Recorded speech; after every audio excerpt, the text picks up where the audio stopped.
শিক্ষার্থী বানান ভুল করলে একজন শিক্ষক হিসাবে আপনি কি করবেন? কোয়েশ্চন নম্বর 11। একটা শিক্ষার্থী যদি বানান ভুল করে তাহলে এজ এ টিচার আপনি কি করবেন? বকাবকি করবেন। আমরা কখনো শিশুদেরকে বকাবকি করি না। ভুল বানান কেটে ঠিক বানান লিখবেন। আচ্ছা থাক, একেবারে এড়িয়ে যাবেন। আমরা একেবারে এড়িয়ে যাব না, কারণ একেবারে এড়িয়ে যাওয়া হবে না, এটা ক্যান্সেল করুন। তো দুটো অপশন থাকলো। তো ভুল বানান কেটে ঠিক বানান লিখবেন। আর একটা হচ্ছে বানানের কোথায় কি ভুল হয়েছে তা বুঝিয়ে দেবেন। একটা জিনিস এখানে খুব ভালো করে বুঝে রাখুন, শিশুটা ভুল হয়েছে, কোথায় ভুল হয়েছে, কেন ভুল হয়েছে, এটা যদি আমরা শিশুকে ধরিয়ে দিতে পারি তাহলে পরের বার কিন্তু সে আর ভুল করবে না। ঠিক আছে, ক্লিয়ার? আর যদি তাকে কিছু না বললে, যদি আমরা শুধুমাত্র ভুল বানান কোথায় কোথায় হয়েছে সেগুলা কেটে যদি আমরা শুদ্ধ বানান করতে যাই বা লিখতে যাই, তাহলে কি হবে? তাহলে এখানে কিন্তু শিশুটা ঠিক করতে পারবে না। ক্লিয়ার? সে আবার ভুল করবে, আবার ভুল করবে। কিন্তু বানানের কোথায় ভুল হয়েছে সেটা যদি তাকে আমরা একবার বুঝিয়ে দিই তাহলে পরবর্তী সময় কিন্তু সে আর ভুল করবে না। তো এখানে কারেক্ট আনসার হচ্ছে option number C is the right answer of this question. শিশুরা স্বাভাবিকভাবে ভাষা অর্জন করে যদি তার সামনে তুলে ধরা হয় একই সময়ে কেবল একটি ভাষা। একটা মনে রাখবেন, কেবল শব্দটা কিন্তু প্যাডাগজির ভাষায় নেগেটিভ। সে ভাষা অর্জন করতে গেলে ইলেকট্রনিকের কোনো প্রয়োজন নাই, মুদ্রণ মাধ্যমে প্রয়োজন। যেমন বাংলা ভাষা আমরা যে শিখেছি, ভাষা যখন অর্জন হয় সেটা পরিবারের কথা শুনে শুনে হয়, সেটা কোনো পাঠ্যপুস্তক কিংবা মুদ্রণ মাধ্যমে দিয়ে হয় না। আর আমরা যে কথাগুলো যে শিখেছি তার জন্য কিন্তু ব্যাকরণ গঠন শৈলীর কিন্তু কোনো প্রয়োজন আমাদের হয়নি। সুতরাং অপশন নাম্বার ডিটাও ক্যান্সেল। তো কারেক্ট আনসার হবে অপশন নাম্বার বি, নিকটবর্তী পরিবেশে ব্যবহৃত একাধিক ভাষা। প্যাডাগজি আনসার সলভ করার সবচেয়ে বেস্ট উপায় হচ্ছে এলিমিনেশন মেথড। ঠিক আছে, প্রথমে অপশনগুলো কাটুন, প্রথমে দেখুন যে কোনটা কোনটা হচ্ছে না, তারপর আপনি কারেক্ট আনসার অটোমেটিক পেয়ে যাবেন। কোনটা আনসার হবে এটা না ভেবে কোনটা আনসার হবে না এটা ভাবুন। যেমন এখানে কেবল, এটা কেবল দেওয়া আছে, অনলি দেওয়া আছে, সেটা কোনো সময় প্যাডাগজির ভাষা অপশন কারেক্ট আনসার হতে পারে না। ক্লিয়ার? তারপর যখন আমরা ভাষা অর্জন করি তখন ইলেকট্রনিক কিংবা মুদ্রণ মাধ্যমের কোনো ভূমিকা থাকে না। আর ব্যাকরণ গঠন শৈলী অর্থাৎ আমরা গ্রামাটিক্যালি কি কোনো ভাষা অর্জন করি? পরিবারে মা বাবা যে কথাবার্তা বলে, আমরা ঘরে যে স্বাভাবিকভাবে যে আমরা পারিবারিকভাবে যে কথাবার্তা বলি, এখানে কি আমরা সবসময় কি গ্রামাটিক্যালি স্ট্রাকচার ফর্ম করে কি আমরা কথা বলি? না ভাই, সবসময় গ্রামাটিক্যালি কারেক্ট করে আমরা কিন্তু কথা বলি না মৌখিক ভাষায়। তো এখানে কারেক্ট আনসার তিনটে অপশন কাটা গেল। তার মানে নিকটবর্তী পরিবেশে ব্যবহৃত একাধিক ভাষা।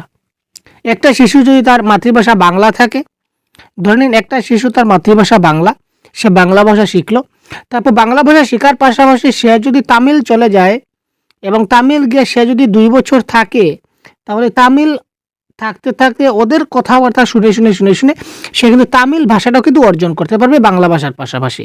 তার মানে নিকটবর্তী পরিবেশে যদি থাকে তাহলে নিকটবর্তী পরিবেশে ব্যবহৃত একাধিক ভাষা is the right answer of this question. একজন শিক্ষার্থী কোনো প্রশ্নের উত্তর জানা সত্ত্বেও, এটা হবে জানা সত্ত্বেও ঠিকমতো বলতে পারছে না, এটা কি ধরনের অসঙ্গতি? প্রকাশমূলক অসঙ্গতি, গ্রহণমূলক অসঙ্গতি, একই সঙ্গে প্রকাশ এবং গ্রহণমূলক অসঙ্গতি, না ভাষা ব্যবহারের ভুল? একজন শিক্ষার্থী তার একটা প্রশ্নের উত্তর জানা আছে, অসুবিধা নাই, কিন্তু সে বলতে পারছে না। জানা থাকা সত্ত্বেও সে ঠিকমতো বলতে পারছে না, এটা তার কি ধরনের অসঙ্গতি? দেখুন, সে ঠিকমতো বলতে পারছে না, তার মানে সে কি করতে পারছে না? সেই জিনিসটাকে প্রকাশ করতে পারছে না। ক্লিয়ার? সে বলতে পারছে না মানে সে ঠিকমতো প্রকাশ করতে পারছে না, তার মানে এটা হচ্ছে প্রকাশমূলক অসঙ্গতি। প্রশ্ন থেকে আনসার বেরিয়ে আসবে, একটু মাথা খাটাতে হবে। এবং কনসেপ্টের ক্লাস আমরা আমাদের ইউটিউব চ্যানেল এবং আমাদের অ্যাপে আমরা ক্লাস লঞ্চ করেছি। তো এই প্রত্যেকটা টপিকের কনসেপ্টের ক্লাস আমাদের ইউটিউব চ্যানেলে আপনারা পেয়ে যাবেন, আমাদের অ্যাপে আপনারা পেয়ে যাবেন। তো দেরি কিসের, খুব তাড়াতাড়ি এখনই আপনারা অ্যাপে জয়েন করুন এবং এই চ্যানেলে যে কনসেপ্টের যে ক্লাসগুলো দেওয়া আছে সেগুলো অবশ্যই দেখুন, তাহলে 100% কনফার্ম কোনো প্রশ্নের উত্তর আপনার ভুল হবে না বাংলা ভাষায়, এটা আমি গ্যারান্টি দিতে পারি। শিক্ষার্থীর বাহ্যিক ধারণাকে সুস্পষ্ট করার জন্য, শিক্ষার্থীর বাহ্যিক ধারণা মানে এই যে বাহ্যিক মানে কি ভাই? স্পিকিং। তার স্পিকিংয়ের ধারণাকে যদি আমরা স্পষ্ট করতে চাই তাহলে ব্যাকরণ জ্ঞানের প্রয়োজন, ছন্দ জানার প্রয়োজন, ভাষা জ্ঞানের প্রয়োজন, নাকি শব্দভাণ্ডার বৃদ্ধির প্রয়োজন? Question number 14। কথা বলতে গেলে কোন জিনিসটার প্রয়োজন? কথা বলতে গেলে আমাদের ভাষা জ্ঞানের প্রয়োজন। ভাষা জ্ঞান যদি থাকে তো ভাষা জ্ঞানের মধ্যেই কিন্তু আমাদের ব্যাকরণ চলে আসবে, ছন্দও চলে আসবে, শব্দভাণ্ডারও চলে আসবে। অর্থাৎ সে হচ্ছে বাবা, আর তার এক একটা ডাল, এটা হচ্ছে গাছের মেইন গাছ, আর এগুলো হচ্ছে এক একটা ডাল। যদি আমার মধ্যে যদি ভাষা জ্ঞান থাকে তাহলে ব্যাকরণ জ্ঞান থাকবে, ছন্দ, আমার কাছে ছন্দ জানার প্রয়োজন থাকবে, ছন্দ অটোমেটিকলি জানা থাকবে, আমার শব্দভাণ্ডারও আমার কাছে থাকবে, না হলে ভাষা কীভাবে ব্যবহার করব? তার মানে ভাষা জ্ঞানের প্রয়োজন ইজ দ্য রাইট আনসার। অর্থাৎ এই ভাষায় কি করে কথা বলতে হয় এই জিনিসটা যদি আমার জানা থাকে তাহলে আমি খুব ভালো করে স্পিকিং করতে পারবো, আমার বাহ্যিক ধারণা সুস্পষ্ট হবে। ক্লিয়ার ভাই? ভাষা দক্ষতা শেখানো উচিত। ক্লাসটা আমি একদম স্লো মোশনে যাচ্ছি যাতে করে প্রত্যেকটা জিনিস আপনারা এক একটা টপিক খুব ভালো করে বুঝে নিতে পারেন। ভাষা দক্ষতা শেখানো উচিত পরিষ্কার ব্যাখ্যার মাধ্যমে, বিচ্ছিন্নভাবে, একীকরণ পদ্ধতিতে, নাকি অনুকরণের মাধ্যমে? Question number 15। ভাষা দক্ষতা সবসময় একসঙ্গে কিন্তু যেতে হয়, যেমন LSRW সবসময় একসঙ্গে যেতে হয়। শ্রবণ, কথন, পঠন, লিখন, একটা যদি কম হয় তাহলে কিন্তু আরেকটা হবে না। কারণ সে যদি ভালো করে যদি না শুনে তাহলে সে বলতে পারবে না, যদি ভালো করে পড়তে না পারে তাহলে সে ভালো করে লিখতে পারবে না। তার মানে একটার সঙ্গে কিন্তু একটা কানেক্টেড আছে, ঠিক আছে না? সুতরাং এটা হচ্ছে একীকরণ পদ্ধতি। একীকরণ পদ্ধতি মানে সবগুলোকে একসঙ্গে নিয়ে যেতে হবে। প্রথমে তাকে একটা জিনিস শোনাতে হবে, তারপর ওটা তাকে বলাতে হবে, তারপর ওটা পড়াতে হবে, তারপর ওই জিনিসটা লেখাতে হবে। যদি এই সম্পূর্ণ প্রসেসটা যদি এই 4টা স্টেপ যদি সে ফলো করতে পারে তার মানে তার ভাষা দক্ষতা হয়েছে। ক্লিয়ার? ডিসলেক্সিয়া এক ধরনের মানসিক রোগ, শারীরিক রোগ, শিখন অক্ষমতা, নাকি মানসিক অক্ষমতা? Question number 16। তো 16-এর কারেক্ট আনসার আপনারা জানেন রাখুন যে ডিসলেক্সিয়া হচ্ছে এক ধরনের শিখন অক্ষমতা। ডিসলেক্সিয়া মানে হচ্ছে রিডিং ডিসঅর্ডার। যে সকল শিশুরা পড়তে পারে না বা পঠনগত তার সমস্যা রয়েছে, রিডিং করতে তার সমস্যা হয়, ওদেরকে আমরা বলি কি, ওদের কি হয়েছে, ওদের ডিসলেক্সিয়া হয়েছে আমরা বলতে পারি। যদি প্রশ্নে আসে স্যার ডিসগ্রাফিয়া, ডিসলেক্সিয়া না আসে, যদি ডিসগ্রাফিয়া আসে, ডিসক্যালকুলিয়া আসে, ঠিক আছে, এই নিয়ে আরও বিস্তারিত ক্লাস আমাদের দেওয়া আছে, দেখবেন। তো ডিসগ্রাফিয়া এটাও কিন্তু এক ধরনের শিখন অক্ষমতা। ডিসক্যালকুলিয়া, অ্যাফাজিয়া, ডিসপ্রেক্সিয়া, ঠিক আছে, এই ধরনের অনেকগুলো আছে। তো যদি ডিসগ্রাফিয়া হয় তাহলে এটা হবে রাইটিং প্রবলেম, অর্থাৎ তার লিখনগত সমস্যা। প্রশ্নে আসতে পারে একটি শিশু লিখতে তার অনেক সমস্যা হয়, সে লিখতে পারছে না, বিকে ডি লিখছে, ডিকে বি লিখছে, তার মানে এটা তার কী ধরনের রোগ, এটা তার কী ধরনের অক্ষমতা? এটা ডিসগ্রাফিয়া। ক্যালকুলিয়া, ক্যালকুলিয়া থেকে আপনারা একটা কথা মাথায় রাখবেন, ক্যালকুলিয়া থেকে কি হয় ভাই? ক্যালকুলেটার। আর ক্যালকুলেটার দিয়ে আমরা কি করি? হিসাব করি, হিসাব নিকাশ করি। কিসের হিসাব নিকাশ? এই যোগ, বিয়োগ, পূরণ, ভাগ, এইসব হিসাব নিকাশ করি। তো যোগ, ভাগ, পূরণ এইসব আমরা মানে কখন করি? যখন আমাদের ম্যাথমেটিক্স কাজে আসে, গাণিতিক সমস্যা। তো একটি শিশুর যখন গাণিতিক সমস্যা রয়েছে তখন সেটা হবে ডিসক্যালকুলিয়া। রাইটিং প্রবলেম যদি হয় তাহলে হবে ডিসগ্রাফিয়া, আর যদি রিডিং প্রবলেম হয় তাহলে হবে ডিসলেক্সিয়া। আর অনেকগুলো আছে, আমরা কনসেপ্টের এই যে শিখন অক্ষমতার কনসেপ্টের ক্লাসে ডিটেলস দেওয়া আছে, আপনারা দেখে নেবেন। আচ্ছা, বৈচিত্র্যপূর্ণ শ্রেণীযুক্তে একজন শিক্ষক কি করবেন? Question number 17। যাদের ভাষাগত অসুবিধা আছে তাদের বেশি গুরুত্ব দেবেন, যারা উন্নত মেধা সম্পন্ন তাদের কম গুরুত্ব দেবেন, শিক্ষক নিজের মতো করে ওনার শিক্ষণ প্রক্রিয়া চালাবেন, সবাইকে সমান গুরুত্ব দেবেন। এখানে কারেক্ট আনসার কি হতে পারে?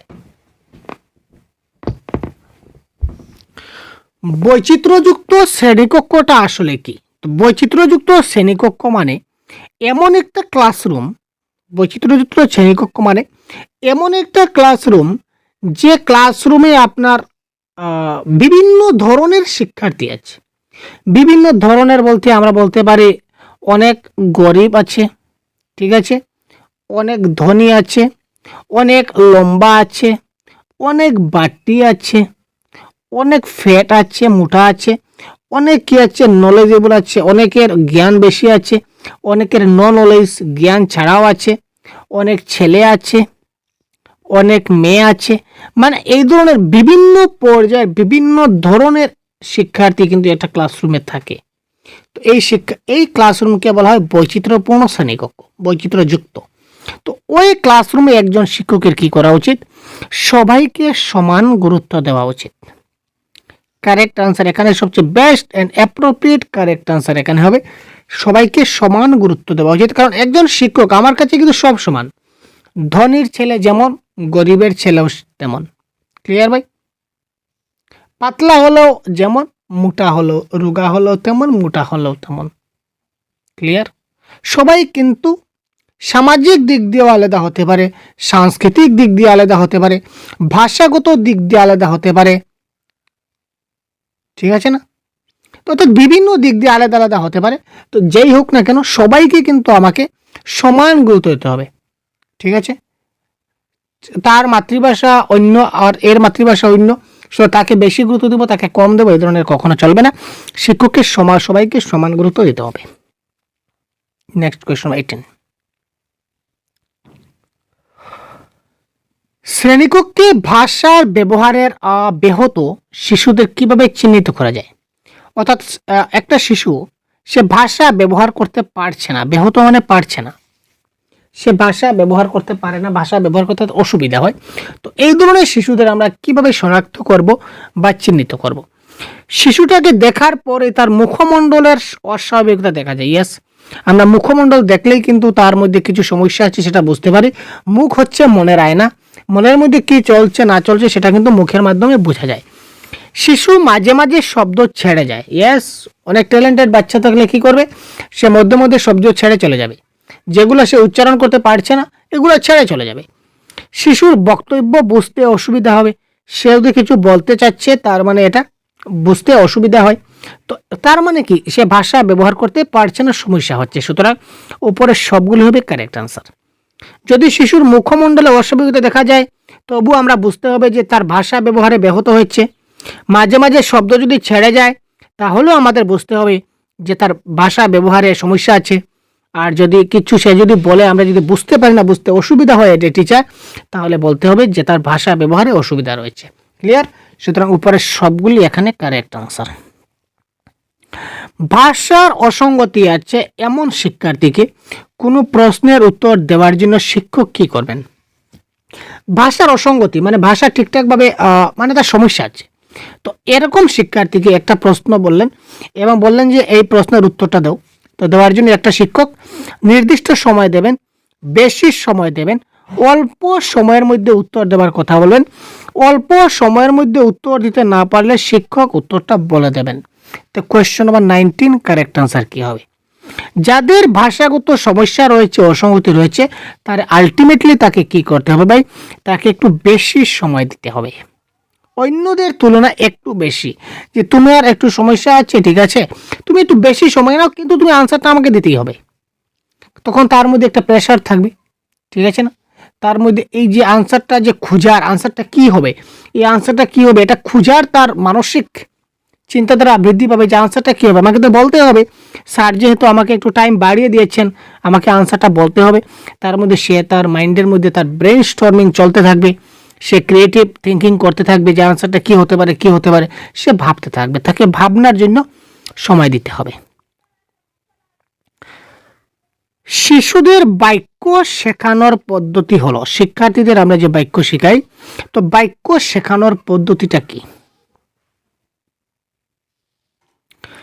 বোর্ডে নির্বাচিত বাক্যগুলি বড় বড় হরফে লিখে দেওয়া হয়, ঠিক আছে। শিক্ষক বাক্যগুলি সঠিক উচ্চারণে পড়বেন এবং শিক্ষার্থীদের মনোযোগ সহকারে শুনবেন, এটাও কিন্তু কারেক্ট। বোর্ডে আমরা নির্বাচিত বাক্যগুলো যদি বড় বড় করে লিখে দিই তাহলে বড় জিনিস কি হয়, চোখের সামনে আকর্ষিত হয় এবং সেগুলো অ্যাট্রাক্ট হয়, যেগুলো বুঝতে সুবিধা হয়। বাক্যগুলোকে সঠিক উচ্চারণে পড়তে হবে শিক্ষক এবং শিক্ষার্থীরা মনোযোগ সহকারে শুনতে হবে। যদি ভালো করে শুনে তারপরেও তো সেটা বুঝতে পারবে তার কোনটার উচ্চারণ কি হবে, সেটা তো শিশু যদি ভালো করে শুনে তাহলে তো বুঝতে পারবে। শিক্ষক শিক্ষার্থীদের নিয়ে একটি বাক্য বারবার উচ্চারণ করাবেন এবং লক্ষ্য রাখবেন যাতে শিক্ষার্থীরা সঠিক উচ্চারণ করে সেদিকে নজর রাখবেন, এটাও কারেক্ট। সুতরাং উপরের সবগুলো ইজ দ্য রাইট আনসার। বুঝতে পারলেন? ক্লিয়ার? কাদের জন্য সংশোধনমূলক শিক্ষণের ব্যবস্থা করা হয়? সংশোধনমূলক শিক্ষণ মানে হচ্ছে রিমিডিয়াল টিচিং। তো রিমিডিয়াল টিচিং কাদের দেওয়া হয় বা রিমিডিয়াল টিচিংটা আসলে কি? ধরে নিন আপনি একটা ক্লাসে গেলেন, ক্লাস হচ্ছে 3, আপনার ক্লাস 3 ক্লাসে টোটাল 20 জন ছাত্র আছে। তার মানে আপনি আজকে একটা টপিক পড়াচ্ছেন, টপিকের নাম হচ্ছে আকাশ এবং আলো। একটা এক্সাম্পল, আপনি যে টপিক পড়াচ্ছেন তার নাম হচ্ছে আকাশ এবং আলো। আপনি দেখলেন যে 14 জনের মধ্যে আপনার এই 20 জনের মধ্যে 14 জন আপনার টপিকটা বুঝে নিয়েছে। আপনি কি করে বুঝলেন যে আপনার 14 জন বুঝে নিয়েছে? এই যে ক্লাস করানোর সঙ্গে সঙ্গে আপনি কি করলেন? ফর্মেটিভ অ্যাসেসমেন্ট নিলেন, ফর্মেটিভ গঠনগত মূল্যায়ন। অর্থাৎ পাঠটা শেষ করার পরেই আপনি তাদের বললেন, এই তুমি দাঁড়াও তো, এই পাঠে আমরা কার কথা বলেছিলাম, আকাশ কীরকম ছিল দেখতে, ঠিক আছে, আকাশের রং কি। আপনি কিন্তু যে জিনিসগুলো ক্লাসে অলরেডি বলে গেছেন ওই জিনিসগুলো থেকে একদম একদম মানে বেসিক, একদম সহজ থেকে আরও সহজ প্রশ্নগুলো তাকে করবেন। যদি সে উত্তরগুলো দিতে পারে তাহলে ভেরি গুড, যদি না পারে তাহলে বুঝবেন যে সে কিছু বুঝেনি। তার মানে 14 জনে বুঝেছে, বাকি 6 জন আপনার কিছু বুঝেনি। তো এই 6 জনকে নিয়ে আপনি আলাদাভাবে ক্লাস দেবেন। এই 6 জনকে নিয়ে আপনি আলাদাভাবে এই টপিকের উপর আবার তাকে ক্লাস করাবেন, যাতে করে আকাশ এবং আলো সম্বন্ধে সে বুঝতে পারে। এই যে আলাদা করে যে আপনি যে দেবেন, এটাকে বলা হয় কি? Remedial teaching. Clear? Remedial teaching এক কথায় আমরা বলে দিলাম। তো এবার আমরা দেখব অ্যাকর্ডিং টু অপশনে আমাদের কি বলেছে। বিদ্যালয়ের সকল শিক্ষার্থীদের জন্য রিমিডিয়াল টিচিং হয় না ভাই।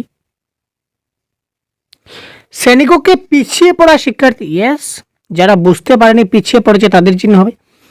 এগিয়ে থাকা শিক্ষার্থী, মোটেই না। যারা এগিয়ে রয়েছে তা তো ভেরি গুড। আমি যাদের কনসেপ্ট ক্লিয়ার হয়ে গেছে তাদের রিমিডিয়াল কেন করব? স্কুল ছুট, ড্রপ আউট শিক্ষার্থী না। তো এটা কারেক্ট আনসার হবে। শ্রেণীকক্ষে পিছিয়ে পড়া শিক্ষার্থীদের জন্য আমাদের সংশোধনমূলক শিক্ষণের ব্যবস্থা করতে হবে। সুতরাং option number B is the right answer of this question. পাঠ পরিকল্পনার ফলে কি হয়? আমরা যখন পাঠ পরিকল্পনা করি, লেসন প্ল্যান তৈরি করি, লেসন প্ল্যান কে তৈরি করেন? টিচার না স্টুডেন্ট? 100% টিচার। স্টুডেন্ট তো কোনোদিন লেসন প্ল্যান করবে না। তো টিচারে যে লেসন প্ল্যান তৈরি করে, লেসন প্ল্যান তৈরি হওয়ার ফলে কি হয়? Question number 22।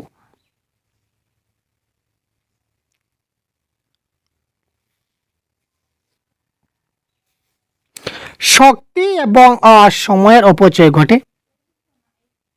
শক্তি এবং সময় বাঁচে। এখানে শক্তি এবং সময় দিয়ে কোনো ব্যাপার না। দ্রুত সিলেবাস শেষ করা যায়। শিক্ষার্থীদের স্কুলে যেতে সুবিধা হয়। এখানে কিন্তু একটাও আমার অ্যাপ্রোপ্রিয়েট কারেক্ট আনসার মনে হচ্ছে না। তবুও এখানে এই অপশনগুলোর মধ্যে অপশন নাম্বার সি হবে কারেক্ট আনসার। আর আলটিমেটলি পাঠ করব কি হয়, এটা অ্যাকচুয়ালি আনসারটা হওয়া উচিত ছিল এই ধরনের, যে পাঠ পরিকল্পনার ফলে শিক্ষার্থীদের মানে ভালো করে বোঝানো যায়। বিভিন্ন দৃষ্টিভঙ্গি মাথায় রেখে যদি আমরা পাঠ পরিকল্পনা তৈরি করি তাহলে পাঠটা ফলপ্রসূ হয় এবং শিক্ষার্থীদের খুব ভালো করে বোঝানো যায়। এটা ছিল তার সঠিক আনসার। কিন্তু এই ধরনের অপশন কিন্তু আমরা এখানে কোথাও দেখতে পাই না। তাই শক্তি এবং সময় এখানে কোনো ম্যাটার না। স্কুলে যেতে সুবিধা হয়, এটা লেসন প্ল্যানের সঙ্গে কোনো কানেক্ট নাই। তো কারেক্ট আনসার এখানে দ্রুত সিলেবাস শেষ করা যায়। অর্থাৎ একটা লেসন প্ল্যান অনুযায়ী যদি প্রতিদিন লেসন প্ল্যান করে যদি যাই তাহলে একসময় খুব তাড়াতাড়ি আমরা সিলেবাসটা শেষ করতে যাব। কিন্তু এটাও মানে অ্যাকুরেট আনসার নয়। অপশনে আর কিছু নাই যার কারণে এটা কারেক্ট আনসার। কিন্তু অপশনে যদি অন্য কিছু থাকতো তাহলে কিন্তু এটা কেটে যেত। এটা মাথায় রাখবেন। একটি ভাষা শিক্ষার ক্ষেত্রে নিম্নলিখিতের মধ্যে কোনটি সবচেয়ে বেশি গুরুত্বপূর্ণ?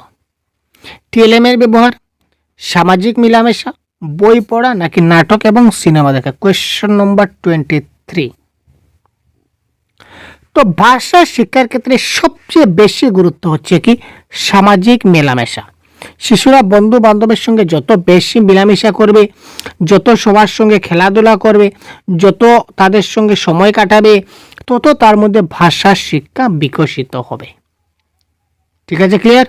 কারণ একটা সমাজের মধ্যে পড়ে গেল তো বন্ধু বান্ধব, এটা তো সমাজ।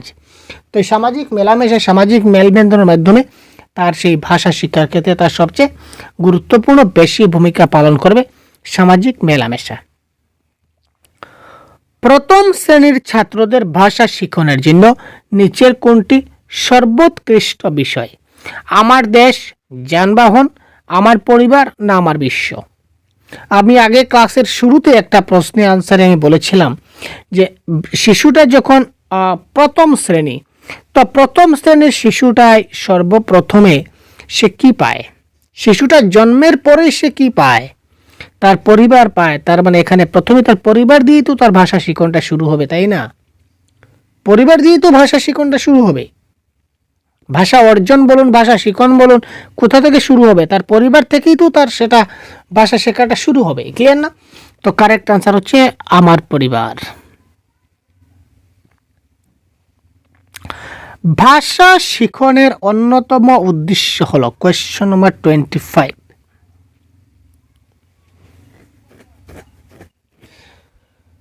পরীক্ষায় বেশি নম্বর পাওয়া এটা কাটুন।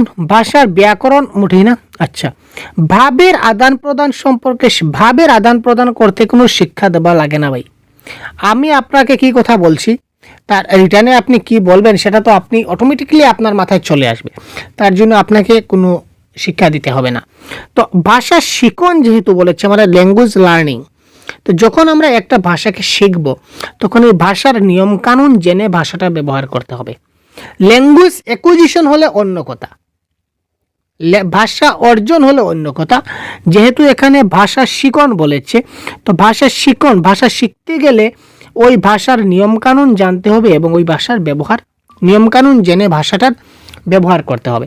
যেমন আমরা যদি এখানে আমরা ইংরেজি ভাষা যদি আমরা শিখতে চাই, ইংলিশ ল্যাঙ্গুয়েজ, তাহলে আমাদের কি করতে হবে? ওই ইংলিশের যে নিয়মকানুনগুলো আছে ওই নিয়মকানুন জানতে হবে। যেমন প্রথমে সাবজেক্ট বসবে, তারপর ভার্ব বসবে, তারপর অবজেক্ট বসবে। এটাও কিন্তু একটা নিয়ম। এটা যদি না জানি তাহলে, তা না হলে আমরা আই গো টু স্কুল বলতে পারবো না। আমরা বলবো I school go home to the, এই ধরনের উল্টোপাল্টা হয়ে যাবে, তাই না? তো এটা যদি জানি তাহলে আমরা কিন্তু এই ইংলিশ ভাষাটা শিখতে পারবো। তার মানে ওই যে ভাষার নিয়মকানুনগুলো জেনে ভাষা ব্যবহার করা জানতে হবে। এবার একটু আমরা ফার্স্ট যাচ্ছি। ফার্স্টে অনেকগুলো প্রশ্ন আছে, করতে হবে। নিম্নলিখিত কোন উপকরণটি দ্বারা শিক্ষার্থীরা অত্যন্ত সহজে পাঠ্য বিষয় আয়ত্ত করতে পারে? কোন উপকরণ? অর্থাৎ যে জিনিসটা আমরা ভালো করে চোখে দেখতে পাই এবং শুনতে পাই, দেখতে পাই এবং যেটা দেখতে পাই সেটা দিয়ে তো 100% আমাদের ভালো হবে। যদি হয় দেখা এবং শোনা তাহলে তো আরো ভালো। আমরা দেখতেও পাচ্ছি, শুনতেও পাচ্ছি। যেমন সিনেমা, সিরিয়াল, সিনেমা যখন দেখি তখন খুব মজা লাগে, কেন না? কেন মজা লাগে ভাই? সিনেমা দেখতে কেন মজা লাগে? সিরিয়াল দেখতে কেন মজা লাগে? কারণ এখানে দেখাও যায় এবং কথাগুলো শোনাও যায়, কাহিনীটা বোঝা যায় এবং কাহিনীর যে চলচ্চিত্র ছবিগুলো রয়েছে, ক্যারেক্টারগুলো রয়েছে, সেগুলো আমরা দেখতে পারি, অঙ্গভঙ্গি সবগুলো দেখা যায়, তাই মজা লাগে। সুতরাং এখানে দৃশ্য শ্রাব্য উপাদান, যেটা দেখাও যায় শোনাও যায়, এই ধরনের উপাদান যদি আমরা শিশুদের মানে এই যে শিক্ষণ সামগ্রী হিসেবে ব্যবহার করি তাহলে শিক্ষার্থীরা খুব সহজে পাঠ্য বিষয়টা বুঝতে পারে। Is the right. ভাষার বাকপটুতা গড়ে তোলা যেতে পারে, কোয়েশ্চন নম্বর 27।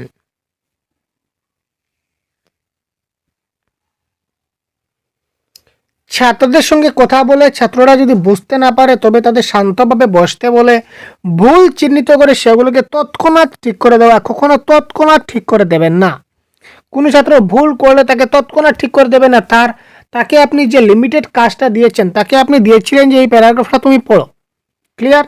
সেই প্যারাগ্রাফটা পড়তে আছে, পড়তে পড়তে সে হঠাৎ এই শান্তভাবে, এটা সে বলল শান্তভাবে, আপনি দেখলে সঙ্গে সঙ্গে আপনি তাকে বলবেন না যে আস্তে, এটা শান্তভাবে না, এটা এইভাবে বলা যাবে না। তাকে এতটুকু বলতে দিন, এতটুকু শেষ করার পর আপনি থেকে বলবেন খুব সুন্দর হয়েছে ভাই, ভেরি গুড, ওয়েল ডান, ফাটাফাটি করেছ। কিন্তু এই যে বলেছিলে এটা শান্তভাবে, এটা কিন্তু শান্তভাবে না বাবা, এটা পরের বার থেকে এটা শান্তভাবে না, এটা পরের বার থেকে তুমি এটাকে শান্তভাবে কি বলবে, শান্তভাবে কি বলবে, শান্তভাবে। ইয়াস, পারবে তো? বলো তো এটা কি বলবে, শান্তভাবে। এভাবে তাকে 1-2 বার, মানে সে যাতে বুঝতে না পারে যে তার প্রতি তার ভুল হয়েছে, বা সে তার মনে একটা ভয় যাতে না হয়। ক্লিয়ার? যোগাযোগের মাধ্যম হিসাবে ভাষাকে ব্যবহার করার যদি সুযোগ তৈরি করে দিতে পারি, তাহলে যে ব্যক্তি ভাষা ব্যবহার করতে অসুবিধা হচ্ছে সেও কিন্তু ভাষা ব্যবহার করে যেতে পারে। যোগাযোগের মাধ্যম হিসেবে যদি আমরা ভাষাকে ব্যবহার করে নিতে পারি, ধরে নিন আজকে আমি কোথায় গেছি, আজকে আমাকে কোথায় পাঠিয়ে দিন, আপনারা কোথাও পাঠিয়ে দিন, আমার মনে হচ্ছে না। ইয়েস, আজকে আমি ইম্ফল গেছি, ইম্ফল, আজকে আমি ইম্ফল গেছি। ঠিক আছে, ইম্ফল আমি গিয়ে আমি আজকে প্ল্যানিং করে গেলাম আমি আজকে 2 বছর থাকবো। ক্লিয়ার? এবং ইম্ফলের সবাই কি মণিপুরি ভাষায় কথা বলে। ক্লিয়ার? আমি মণিপুরি ভাষা জানি না, আমি এই যে ভাষার বাকপটুতা, মানে মণিপুরি ভাষায় কথা বলতে পারি না আমি। এবার তাদের সঙ্গে আমার যোগাযোগ কি করে হবে? তো তাদের সঙ্গে যোগাযোগ করতে গেলে আমার মণিপুরি ভাষাটা শিখতেই হবে। তো এই যোগাযোগের মাধ্যম হিসেবে ভাষাকে যদি ব্যবহার করার সুযোগ তৈরি করা যায়, যদি এখানে কোনো একটা সিস্টেম থাকে যে হয়তো ধরে নিন একজন ব্যক্তি পেয়ে গেলাম যে মণিপুরিকে বাংলায় ট্রান্সলেট এবং বাংলাকে মণিপুরিতে ট্রান্সলেট করতে পারে, তো ওই ব্যক্তির সহায়তায় আমি কি করতে পারি, যেহেতু এখানে আমার মণিপুর থাকতে হবে, ইম্ফল থাকতে হবে, এবং ইম্ফল থাকতে গেলে আমাকে কিন্তু ভাষাটা শিখতে হবে, না হলে কি আমি তাদের সঙ্গে যোগাযোগ করতে পারছি না। আমার জল লাগে, জল দাও, এটা আমি বলতে পারছি না, যার জন্য আমি জল পিপাসায় মরে যাচ্ছি। হোটেলে গিয়ে খানি দাও, কি খানি দাও আমি বলবো, আমি বাংলাতে বলি, তারা কিছু বুঝে না, তাদের ভাষা তো জানি না।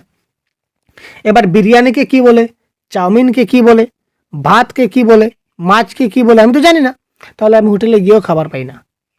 তো আলটিমেটলি আমার খাবার খেতে গেলে, বাঁচতে গেলে, তাদের সঙ্গে যোগাযোগ করতে গেলে ভাষাটা জানতে হবে।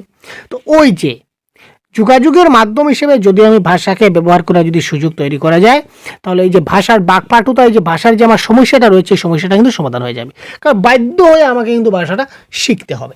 কারণ কি? কারণ না হলে কিন্তু যোগাযোগ ব্যবস্থা বিচ্ছিন্ন, আমার পেটে খানি নাই। যখন কোনো রকম অনুশীলন ছাড়াই সরাসরি ভাষা শেখানো হয়, তখন তাকে কি বলা হয়? 28 অনুশীলন ছাড়াই ভাষা শেখানো হয়, সেটাকে বলা হয় ভাষার আত্মীকরণ। ঠিক আছে, অনুশীলন ছাড়াই যদি ভাষা শেখানো হয়, তখন সেটাকে আমরা বলতে পারি ভাষার আয়ত্তীকরণ বা ল্যাঙ্গুয়েজ অ্যাকুইজিশন হয়েছে। বর্তমান সময়ে বাংলা ভাষার প্রতি শিশুর ইতিবাচক মনোভাব গড়ে তোলার জন্য আপনি শিক্ষক হিসাবে কি পদক্ষেপ নেবেন? Question number 29। বাংলা ভাষার প্রতি শিশুর ইতিবাচক মনোভাব আমার গড়ে তুলতে হবে, এবং সেই ইতিবাচক মনোভাবটা গড়ে তোলার জন্য আপনি শিক্ষক হিসাবে কি পদক্ষেপ নেবেন? Question number 29। বাংলা ভাষা সংক্রান্ত বিভিন্ন প্রজেক্ট, আমরা প্রতিদিন প্রজেক্ট তৈরি করতে পারি না, বা এই প্রজেক্টের সুবিধা নাও থাকতে পারে। শিক্ষার্থীদের গ্রন্থাগারে নিয়ে যাব, গ্রন্থাগারে নাও নিতে পারি, গ্রন্থাগার নাও থাকতে পারে, আমাদের এখানে কি করে নেব ভাই? প্রতিদিন শ্রেণীকক্ষে আমার শিক্ষকের ক্ষমতা কোথায়? শিক্ষকের ক্ষমতা রয়েছে শ্রেণীকক্ষে কাজ করার। সুতরাং প্রতিদিন শ্রেণীকক্ষে পাঠদানের সময় গল্প ছলে, ইয়েস, বিভিন্ন বিখ্যাত লেখকের লেখা থেকে পাঠ দেবেন। ক্লিয়ার? তার ফলে তার মানে ইতিবাচক মনোভাব গড়ে উঠবে। ক্লিয়ার? ব্যাকরণ শিক্ষণের নিচের কোনটি সর্বাপেক্ষা কার্যকরী পদ্ধতি? Question number 30। উদাহরণের সাহায্যে ব্যাকরণের নিয়মাবলী শিখুন। পাঠ্য বিষয়ে অনুবাদের সময় ব্যাকরণের নিয়মাবলী শিখুন। একটি বিশেষ ব্যাকরণ বই, কোনো বিশেষ ব্যাকরণ বই হয় না, ক্যান্সেল। ব্যাকরণগত নিয়মাবলী বোঝানোর জন্য প্রসঙ্গক্রমে ব্যাকরণ শিখুন, এটা হবে কারেক্ট অ্যান্সার। কারণ যখন আমরা ব্যাকরণ শেখাবো, তখন কোন প্রসঙ্গে এই ব্যাকরণটা আসছে, এই প্রসঙ্গ ভিত্তিক উল্লেখ করে যদি আমরা শেখাতে পারি, তাহলে শিশুটা খুব ভালো করে বুঝতে পারবে এবং সঙ্গে সঙ্গে এই প্রসঙ্গটা ক্লিয়ার হয়ে যাবে। ধরুন আমরা একটা পাঠ পড়াতে চলেছি, এই পাঠের প্রসঙ্গে একটা শব্দ চলে আসলো, তো এই শব্দটা সমাসবদ্ধ শব্দ, না সন্ধি, না বিপরীত শব্দ, না সমার্থক শব্দ, না প্রত্যয়, না কি, না ক্রিয়ার কাল, এই তার সঙ্গে এটাকে যদি আমরা এলাবোরেট করে দেই, ডিটেলসে বুঝিয়ে দেই, তাহলে এটা সে খুব ভালো করে মনে রাখতে পারবে। ভাষা শিক্ষার ক্ষেত্রে শিক্ষার্থীদের পাঠদান কেমন হবে? শিক্ষক কেন্দ্রিক, পাঠ্যপুস্তক কেন্দ্রিক, নৈর্ব্যক্তিক নাকি শিক্ষার্থী কেন্দ্রিক? আরটি অ্যাক্টের কথা বলুন, আরটি অ্যাক্ট 2009 বলুন, এনইপি 2020 বলুন, এনসিএফ 2005 বলুন, যাই বলুন, সবাই কিন্তু একটা কথাই বলেছে যে শিক্ষাদান হবে শিক্ষার্থী কেন্দ্রিক বা চাইল্ড সেন্ট্রিক এডুকেশন।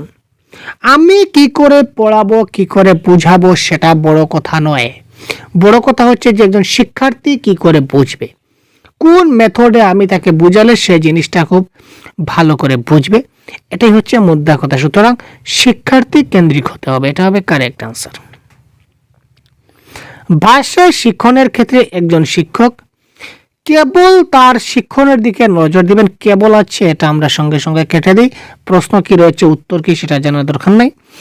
ভাষা শিক্ষণের ক্ষেত্রে একজন শিক্ষক কি করবেন, তার মনস্তাত্ত্বিক এবং সামাজিক অবস্থান দুটাই কিন্তু জানতে হবে। শিশুটা ভাষা শিখতে পারছে কিনা না, ভাষা শিক্ষণ যখন দেব তখন তার যে মনস্তত্ত্ব দিক এবং সামাজিক অবস্থাটা বুঝতে হবে। সে কোন সমাজ থেকে বেরিয়ে আসছে, কোন পরিপ্রেক্ষিত থেকে বেরিয়ে আসছে, কোন পরিবার থেকে বেরিয়ে আসছে, কীরকম পরিবারে তার সিচুয়েশন রয়েছে, এই জিনিসগুলো আমাদের খুব ভালো করে কিন্তু বুঝতে হবে। ভাষা শিক্ষণের নীতি বলতে শিক্ষণ পদ্ধতিকে বোঝায়, শিক্ষণ কৌশলকে বোঝায়, শিক্ষণ পদ্ধতি এবং কৌশল দুটাকেই বোঝায়, শিক্ষণ সম্পর্কে সামগ্রিক চিন্তাকে বোঝায়। 33 এটা কারেক্ট আনসার হবে। শিক্ষণ সম্পর্কে সামগ্রিক চিন্তাকে বোঝায় শিক্ষণের নীতি, ভাষা শিক্ষণের নীতি।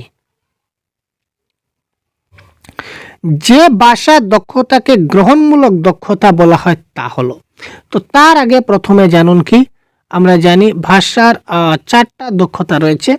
একটা হচ্ছে শ্রবণ, কথন, কথন বানানটা হয়নি, আচ্ছা, কথন,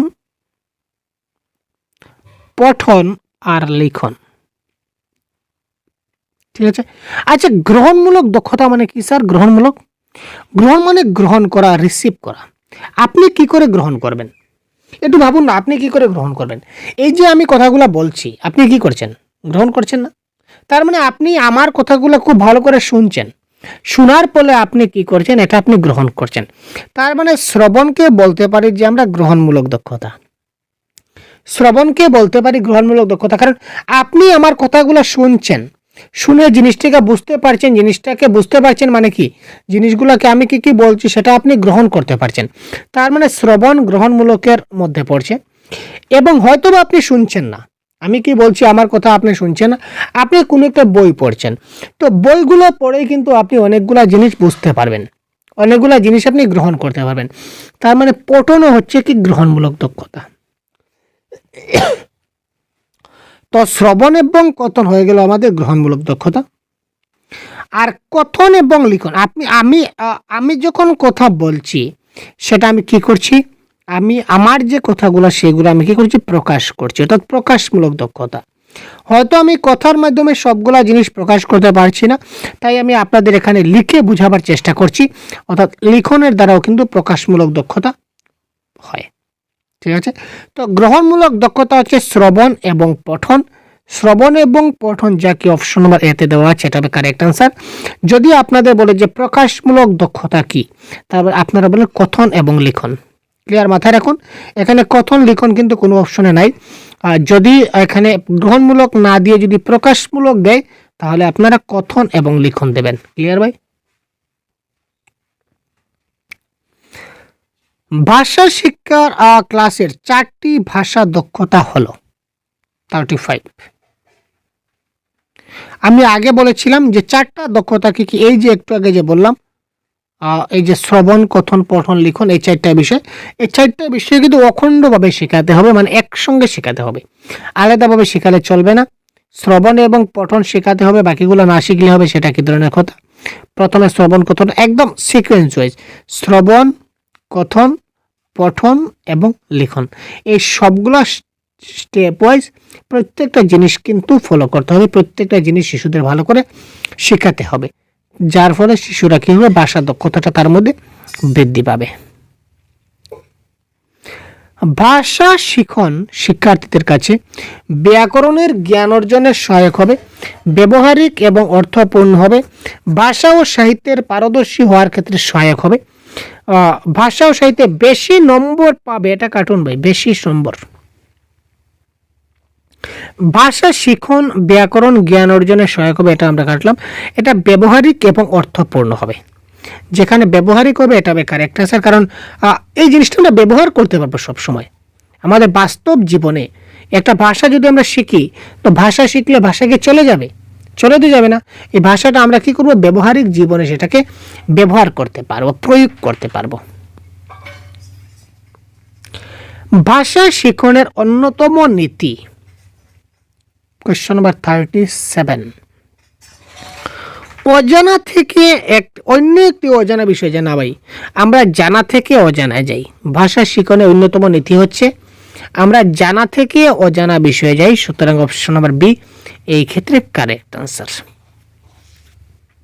ঠিক আছে, তো এই ধরনের ক্লাস আপনারা প্রতিদিন আমাদের এই ইউটিউব চ্যানেলে পেয়ে যাবেন। সুতরাং যদি নতুন হয়ে থাকেন অবশ্যই চ্যানেলকে সাবস্ক্রাইব করবেন এবং প্লে স্টোর থেকে আমাদের এই সহজগুরু অ্যাপটা ডাউনলোড করে নেবেন। এখানে অনেক পিডিএফ, অনেক মক টেস্ট দেওয়া আছে, যেগুলো ফ্রিতে অনেকগুলো দেওয়া আছে, আপনারা দেখে নিতে পারবেন। তাছাড়া পেইড পেজ আমাদের চলছে, আপনারা চাইলে জয়েন হতে পারবেন। ক্লিয়ার ভাই? অনেকগুলো পিডিএফ নোটস, অনেকগুলো মক টেস্ট, অনেকগুলো ক্লাস, অনেকগুলো ফ্রিতে, অনেকগুলো আমাদের অ্যাপে দেওয়া আছে।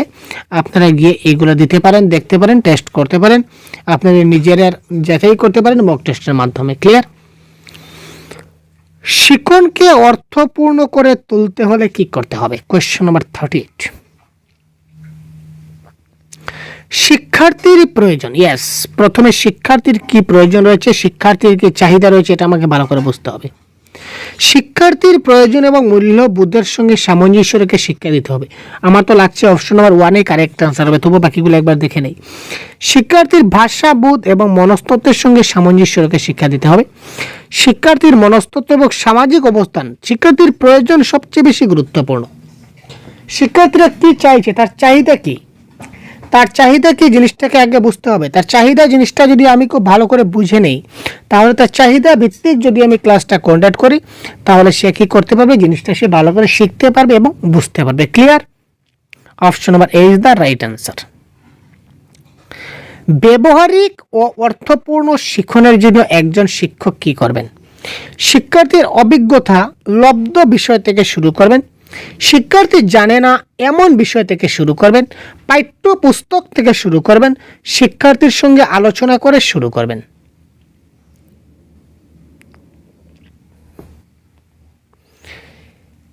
এখানে আমরা যখন ক্লাসটা শুরু করব, শিক্ষার্থীর যেখানে অভিজ্ঞতা লব্ধ বিষয় থেকে শুরু করব। শিক্ষার্থীর মধ্যে কিছু, আমরা বলি না যে পূর্ব জ্ঞান থেকে আমরা শুরু করি। যখন আমরা ক্লাস একটা কন্ডাক্ট করি, যখনই আমরা কোনো না কোনো একটা ক্লাস কন্ডাক্ট করি, তখন আমরা পূর্ব জ্ঞান যাচাই করে আমরা ক্লাসটা স্টার্ট করি।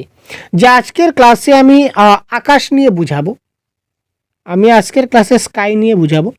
তো স্কাইটা আসলে কি, সে কি জানে যে স্কাইটা কি, অর্থাৎ স্কাই সম্বন্ধে তার কি বেসিক ধারণা আছে? এটা হচ্ছে পূর্ব জ্ঞান। আকাশ কোথায় থাকে, আমরা কি আকাশে যেতে পারি, বলো তো আকাশ কোথায় আছে, আকাশকে আমরা দেখতে পাই? তো এই ধরনের প্রশ্নগুলো যদি দেখি, তাহলে আকাশ সম্বন্ধে তার কতটুকু অভিজ্ঞতা আছে সেটা আমরা বুঝতে পারি, এবং এখান থেকেই আমরা পরবর্তী ক্লাসটাকে শুরু করব। সুতরাং কারেক্ট আনসার হচ্ছে অপশন নাম্বার এ। ভাষা শিক্ষায় মূর্ত ধারণা থেকে বিমূর্ত ধারণায় পৌঁছানোর একটা উপায় হচ্ছে ব্যাকরণের সূত্র। আরে ভাই, ব্যাকরণের সূত্র না ভাই, বিস্তৃত ব্যাখ্যা না ভাই, একদম বেতালা এক্সপ্লেনেশন দিলে হবে না। পাঠদানের সময় প্রশ্ন উত্তর পর্ব, কারেক্ট আনসার হচ্ছে ভাষা সংক্রান্ত খেলা। ঠিক আছে, ল্যাঙ্গুয়েজ রিলেটেড গেম। ঠিক আছে, তো ল্যাঙ্গুয়েজ রিলেটেড গেম যদি আমরা শিশুদের সঙ্গে খেলাই, তাহলে মূর্ত ধারণা থেকে তারা বিমূর্ত ধারণায় কিন্তু খুব সহজে আমরা জিনিসটাকে আমরা করতে পারি। ক্লিয়ার? পরবর্তী প্রশ্ন হচ্ছে, শিক্ষার্থীদের জানা আছে এমন একটা বিষয়ের উপর ভিত্তি করে শিক্ষক কোনো অজানা বিষয়ে শিক্ষা দেবেন, এজন্য একজন শিক্ষক কি করবেন? আমরা আগেই জানি যে নন টু আননোন যেতে হবে, জানা বিষয় থেকে অজানায় যেতে হবে। ক্লিয়ার? এবং তার পূর্বজ্ঞান যাচাই করে এখান থেকে পূর্বজ্ঞানের ভিত্তি ধরে আমরা পরবর্তী ক্লাসে যাব।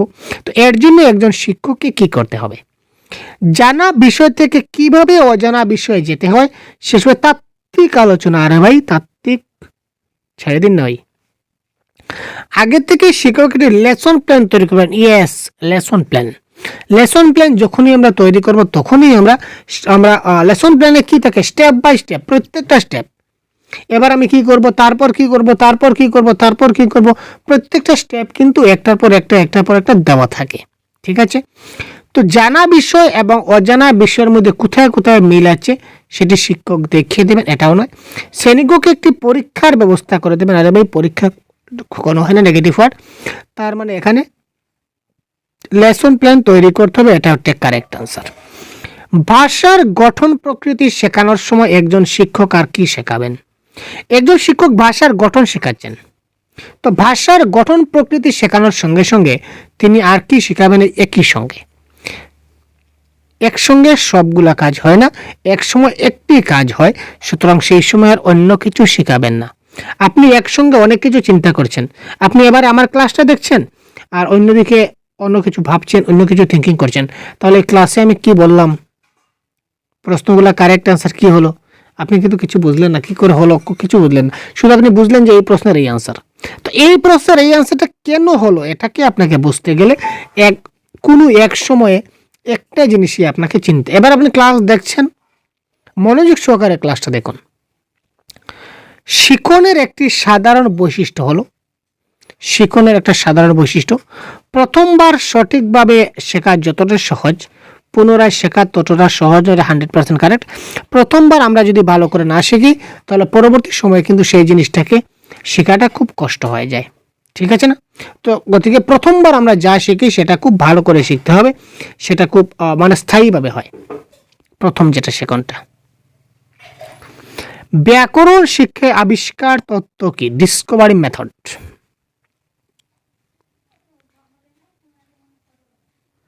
এটা দেখুন, আবিষ্কার তত্ত্ব মানে কি? আবিষ্কার করা মানে খুঁজে বের করা। তো কারেক্ট আনসার এখানে শিক্ষার্থী নিজের দ্বারা ব্যাকরণ, নিজে নিজে সে যদি একটা নিয়ম বের করে, নিজে নিজে সে যদি কোনো কিছু খুঁজে বের করে, তাহলে সেই জিনিসটা তার কাছে অনেক বেশি মনে থাকবে যে বাহ স্যার, আমি তো নিজে থেকে এই জিনিসগুলো বের করতে পেরেছি, তাহলে বড়ি আমার কি দরকার। তো এখানে কারেক্ট আনসার এখানে হচ্ছে এই ব্যাকরণের নিয়ম খুঁজে নিজে নিজে নিয়মটা বের করা। ভাষা শিক্ষায় ব্যাকরণের ভূমিকা কি? Question number 45। অত্যন্ত গুরুত্বপূর্ণ, কারণ ব্যাকরণ ভালো না জানলে ভাষা শিখন সম্ভব নয়। এটা কে বলেছে? ব্যাকরণ না জানলেও কিন্তু ভাষা শিখন সম্ভব হয়। ব্যাকরণের কোনো ভূমিকা নাই, কারণ ভাবের আদান প্রদানই ভাষার মূল উদ্দেশ্য। এটাও কিন্তু আমাদের এই প্রশ্নের উপযুক্ত আনসার নয়। তো এই প্রশ্নের উপযুক্ত আনসার হবে question number option number C, ভাষা শিক্ষার সহায়ক উপাদান হিসাবে ব্যাকরণ শিক্ষা গ্রহণ করা। ভাষা শিক্ষা হবে, ব্যাকরণ ছাড়া হবে এমন কথা না, কিন্তু ব্যাকরণ জানলে জিনিসটা আরো মজবুত হবে, শক্ত হবে, একটা সহায়ক উপাদান হিসাবে কাজ করবে। ভাষার গঠন প্রকৃতি শেখানোর সময় প্রাথমিক পর্যায়ে শিক্ষার্থীদের কি করা উচিত? ভাষার একাধিক ঘটনের প্রকৃতি সম্বন্ধে ধারণা দেওয়া উচিত। ভাষার যে কোনো একটি গঠন প্রকৃতি সম্বন্ধে ধারণা দেওয়া উচিত। প্রচলিত রীতির গঠন প্রকৃতিরই কেবল বারবার সহজ ভাষায় শেখানো উচিত। প্রচলিত রীতির গঠন প্রকৃতি সহজে শেখানো উচিত। তো এটা কারেক্ট আনসার হবে অপশন নম্বর সি। প্রচলিত যে রীতি আছে ওই রীতির ভিত্তিতে আমরা কি করতে পারি? বারবার সেই জিনিসগুলো শেখানো উচিত ভাষার গঠন প্রকৃতি শেখাতে গেলে। ক্লিয়ার? ভুল সংশোধনের ব্যাপারে একজন শিক্ষকের মনোভাব কেমন হওয়া উচিত? কোয়েশ্চেন 47। এটা কারেক্ট আনসার হবে শিক্ষক সংবেদনশীল হবেন। কেননা শিক্ষক কঠোর হতে পারেন না। কঠোর হল মানে ভুল হলেই তিনি গালিগালাজ করবেন, সেটা কোনো কথা না। শিক্ষক প্রতিটা ভুল সংশোধন করে দেবেন। আর আমি আগে বলেছিলাম যে প্রত্যেকটা ভুল যদি সংশোধন করে দেন তাহলে প্রত্যেকটা ভুল সে করতেই থাকবে। সেটা ভুল কেন হলো, কিসের জন্য তার সেটা ভুল হলো, এই জিনিসগুলো তাকে খুব ভালো করে আপনাকে বুঝিয়ে দিতে হবে, যাতে করে পরবর্তী সময়ে তার আর ভুল না হয়। ভুল একটা স্বাভাবিক ঘটনা, ভুলের ব্যাপারে কোনো গুরুত্ব দেবেন না। আর গুরুত্ব না দিলে ছাত্রটা তো সারা জীবন ভুল করতেই থাকবে। তার মানে সংবেদনশীল হবে যখন ভুল হবে তখন তিনি বলে দেবেন যে এটা কেন ভুল হলো। আমি কলকাতা যাচ্ছি এবং আমি আগামীকাল কলকাতা যাচ্ছি, এই দুইটি বাক্যের মধ্যে মিল কোথায়? এই দুইটি বাক্যের গঠন প্রকৃতি কিন্তু এক, ঠিক আছে? আমি কলকাতা যাচ্ছি, আমি আগামীকাল কলকাতা যাচ্ছি, এই বাক্যের গঠন প্রকৃতি কিন্তু এক।